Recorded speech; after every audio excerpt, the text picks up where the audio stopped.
सभी गाय को बचाने के लिए क्यों उठा ली अशोक सुंदरी ने महादेव की त्रिशूल? आइए जानते हैं इस कथा में। एक बार महादेव की पुत्री अशोक सुंदरी पूजा करने के लिए घने वन की ओर जा रही थीं। उनके हाथ में जल से भरा हुआ मटका था और एक थाली में प्रसाद रखा था। वन अत्यंत शांत और हरियाली से भरा हुआ था। चलते चलते अचानक उनकी दृष्टि कुछ सुंदर गायों पर पड़ी। वे गायें बहुत प्यासी प्रतीत हो रही थीं।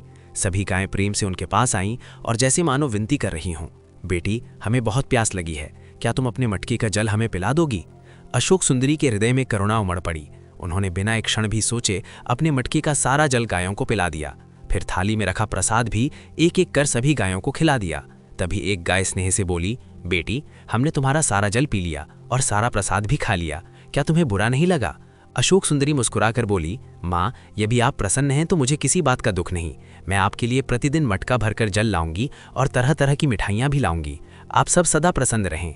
उनके इन प्रेम भरे शब्दों से सभी गायें अत्यंत प्रसन्न हो गईं और उन्हें और भी अधिक स्नेह करने लगीं। उसी समय वहां माता पार्वती और महादेव प्रकट हुए। उन्होंने अपनी पुत्री को प्रेम से देखा। महादेव बोले, बेटी, तुमने बहुत अच्छा कार्य किया है।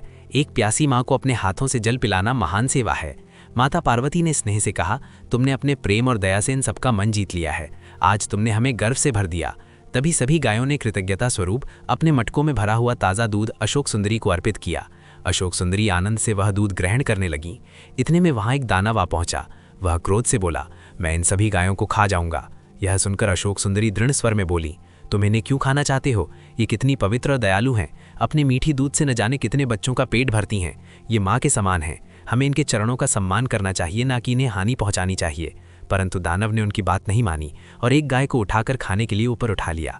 यह देखकर अशोक सुंदरी के भीतर साहस जाग उठा। उन्होंने तुरंत आगे बढ़कर दानव के बाल पकड़ लिए, उसके वक्ष पर अपना पैर रखा और अपने त्रिशूल से उसके वक्ष में प्रहार किया। जैसे ही त्रिशूल लगा, दानव धरती पर गिर पड़ा और उसका अंत हो गया। वन में फिर से शांति छा गई। माता पार्वती और महादेव ने आगे बढ़कर अपनी पुत्री के सिर पर हाथ रखा और कहा, आज तुमने अनेक माताओं की रक्षा की है, हमें तुम पर गर्व है। यह देखकर सभी गायें अत्यंत प्रसन्न हुईं और अशोक सुंदरी पर रंग बिरंगे फूल बरसाने लगीं। उस वन में आनंद और शांति का वातावरण फैल गया और अशोक सुंदरी का करुणा और साहस से भरा ये कार्य सदा के लिए अमर हो गया। फिर भी महादेव बोलते, मेरे अशोक सुंदरी बेटी के लिए जो कोई इस कथा को देख रहे हैं, उसने लाइक और सब्सक्राइब नहीं किए हैं।